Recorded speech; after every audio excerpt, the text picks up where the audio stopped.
One of the biggest questions I get asked is, how do you deal with a narcissist when you cannot go no contact? So today, that's what we're talking about at queenbeing.com. How to deal with a narcissist when you cannot go no contact. So let's get started. Closed captioning provided by Athena Moberg and CPTSDFoundation.org. My name is Angie Atkinson, and on this channel, I offer free daily video coaching to help you discover, understand, and overcome narcissistic abuse in toxic relationships.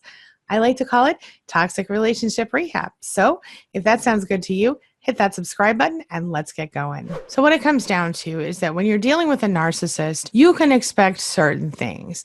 They are going to push you. They are going to act like they're better than you. They are going to require certain things of you. They're going to need your attention or not when it's convenient for them. They're going to treat you like an object or a person who is not a person, a form of supply for their narcissistic issues. Something I found interesting is a recent study says that the rates of narcissism are rising more quickly today than the rate of obesity. How about that? A lot of people think narcissism is just high self-esteem, but that couldn't be further than the truth. In fact, a large percentage of narcissists have incredibly low self-esteem. For short-term stuff, being a narcissist might actually help you. If you are in a job interview, your confidence abounds and you seem to be the perfect candidate. First dates, we all know how those go. A first date with a narcissist, inevitably, they're going to seem awesome. Of course, in the long run, that ends up all coming back and smacking us in the face, doesn't it? Whether it's a job interview or it's a date, if you stick with that person because of that great first impression, you're going to spend a lot of time wishing you could find that person you originally met, because that stuff that works so well in the short term doesn't last. Apparently, another study says that after about 3 weeks, people start to see narcissists as untrustworthy, which is very telling if you think about it. And if I think about my narcissistic relationship, when I was married to a narcissist, I could tell you that's probably about accurate. About 3 weeks in, you start to go, do I trust this person or not? Can you relate to that? If so, tell me in the comments. So obviously the best way to deal with a narcissist, we all know, either don't get involved, or if you do get involved, go no contact as quickly as possible. But what about when we work with them or they're part of our family and we aren't able to go no contact for whatever reason? Then what? Well, as always, I suggest gray rock as item number 1 on the list. Anytime a narcissist is being disrespectful to you or screaming at you or going through narcissistic rage, narcissistic injury, any type of manipulation, you should react with a non-reaction, as the gray rock method suggests. You go gray rock, you go blank face, you go no emotion, you go boring. That way that person doesn't get the supply they want by acting that way. And on that same token, if someone that you cannot go no contact with gives you positive attention, whether they're love bombing you or otherwise, then you behave in a relatively kind way as in response. You give them positive feedback, because then if they get no feedback when they're negative, or they get positive feedback when they're positive, there's more likely a chance that they're going to lean toward being positive with you in the future, because they don't get any sort of supply or response when you're negative. A lot of times people who are dealing with narcissists have to kind of learn how to shine them on a little bit, because a narcissist needs supply. So if you are forced to deal with this person, the best thing that you can do is, again, when they do something good, give them extra praise.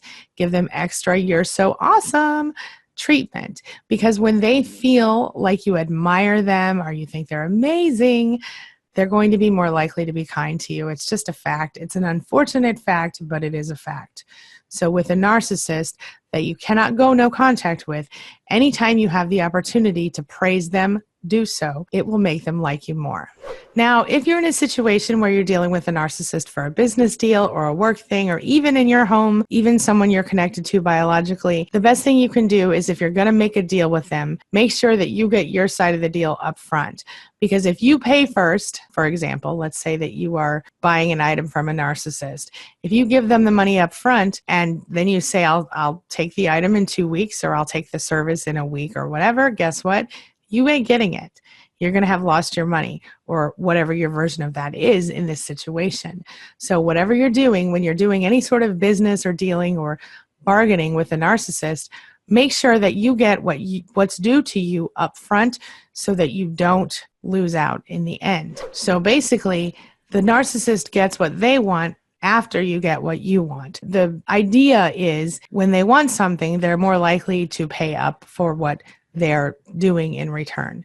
So if, for example, you need a narcissistic boss to give you a good reference so you can get into a good college, what are you going to do for that narcissistic boss in return? Well, maybe you agree to, do 10 reports to make his life easier or her life easier, whatever. Before you do those reports, you make sure that you make the deal with the narcissist, you get your reference, and then you do the reports. Definitely follow through, because it's not fair to do that. You're going to just be acting like a narcissist if you don't follow through with your end of the bargain. But make sure your thing is done before their thing is done. If you give them a way to seem awesome or amazing in the process, even better. This is something that benefits you a little more when you're dealing with the narcissist. So for example, if we're going back to the same example, if you can say, oh my gosh, I heard about that awesome reference letter you wrote for Mr. X. I bet you can do something amazing and really make my life better, blah, blah, blah, blah, blah. Then when they do turn over the reference letter to you, you can just go gushy, gush about how amazing that letter is and how wonderful it is and how you're going to tell everybody how awesome they are and how thankful you are. That will make a narcissist like you more. That will make a narcissist more willing to do things for you in the future, especially if you follow through on your end of the bargain in the first place. What if this isn't about a narcissist boss? What if you don't have anything to offer the narcissist to make them feel amazing? Then how do you deal with it? One thing that has worked for many of my clients in the past is the simple act of asking them, what would so-and-so think, or what would people think if you did this thing? Look, narcissists are generally not stupid people, but they also generally don't think about what other people would think or care about unless that person matters to them or their opinion matters to them. So if you're not really in a place where you can sort of tell the narcissist, hey, what would people think? Or you can say, so-and-so is not going to think XYZ is really okay. Are you sure you want to do that? Then you can ask questions to make the narcissist think about what that person might think. And each time this is going to be a little different for each situation. But ask the narcissist questions that would help them to imagine what other people might think about their behavior in those moments. Remember that a narcissist always wants to look good to the people in their lives. So rather than trying to react to them with anger or frustration, you can be sad about what they didn't do or disappointed about what they didn't do. That will help them to see things from a different perspective. So let's just wrap this up, shall we? If you're dealing with a narcissist, the first thing to do is to stop dealing with the narcissist if possible. Go no contact or avoid dealing with the narcissist in the first place. If it's too late for that, which I'm guessing it is if you're still watching, then the best thing you can do is to deal with them by lifting them up on the pedestal, doing your best to praise them anytime they do the right thing, and ignore them or gray rock them when they do the wrong thing. Don't give them any response, because what they want is your attention. So remember, if you need to sort of punish a narcissist or treat a narcissist differently in order to get them to do what you want, the best thing you can do is remove your attention. And then in order to get your positive attention back, they're going to go back to what worked before, which was you reacting positively to their positive behavior. Always know what it is you're going after with a narcissist. If you're trying to make a deal with them, a business deal, a bargain, whatever, know what it is that you want. Get your payment before you give them the results that they want. This is not a disrespectful tactic, because you will follow through.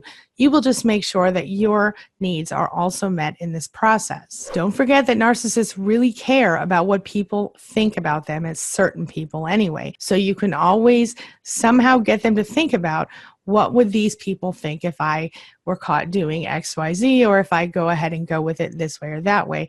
Because if a narcissist thinks that people will think they're awesome, they're going to do whatever they can to increase the chances of what?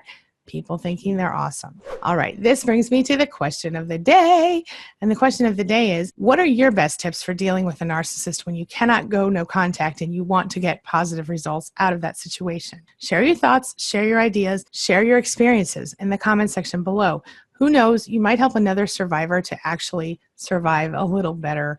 So share what you know, and let's talk about it. As always, thank you so much for being a part of my day and a part of my life. And hey, thanks for letting me be a part of yours. It really does mean a lot to me. That's all I've got for you right now. But before I go, make sure you take a look at the videos I'm leaving for you here and there. And while you're here, hit the subscribe button right there so that we can stay connected and continue together on this healing journey. Don't forget, you're never alone. You've always got your Spanily. All right, I'll see you soon.